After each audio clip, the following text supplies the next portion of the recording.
After ma-evict sa bahay ni Kuya ang duo ni Shuve Etrata at Clarice de Guzman, may new task ang Shukla dahil kabilang sila sa Duo House Challengers kasama ang iba pang ex-housemates.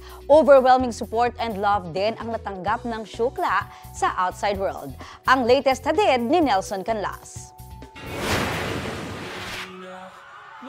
Mula sa loob ng bahay ni Kuya hanggang sa outside world, bumuhos ang emosyon ng latest duo evictee sa PBB Celebrity Collab Edition na sina Shuve Etrata at Clarice de Guzman, aka Shukla. Sa paglabas ng Shukla, they were still wearing their best smiles. Angat din ang kanilang bubbly personalities na minahal na ng taong bayan.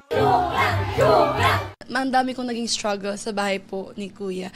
Pero because of them, my dream turned into a reality. Fried chicken ang unang hinanap ni Shuve. Imagine mo isang drumstick, 5 tao. 5 tao ang kakasya dyan. Tumaba din kami doon kasi ang kinakain namin kasi walang karne, puro chips. Chips sa kanin.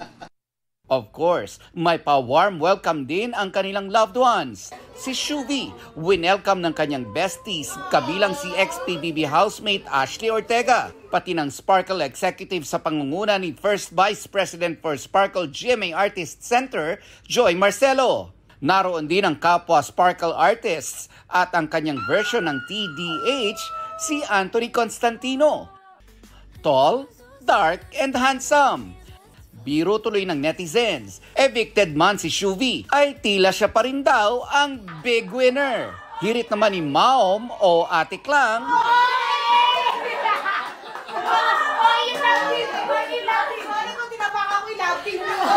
Pero ang island ate ng Cebu di na napigilang maging emosyonal nang makausap via video call ang kanyang pamilya.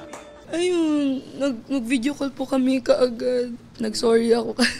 Nung lumabas po ako, nasaktan lang po ako na hindi ko po nagawa yung promise ko sa kanila na maging big winner. Pero naging masaya naman po sila sa akin and naging proud naman daw po sila sa akin. Full support din kay Shuve si GMA Network Senior Vice President Attorney Annette Gozon Valdez na tinawag siyang big winner. Nawala man si Shuve sa PBB, mapapanood nyo naman siya sa Encantadia Chronicles Sangre kung saan gaganap siya bilang si Veshtita. I'm very excited. We've been working hard for this 2 years even para po pagandahin ang show na to para sa inyo. Encantadia! Nelson Canlas nagbabalita para sa GMA Integrated News.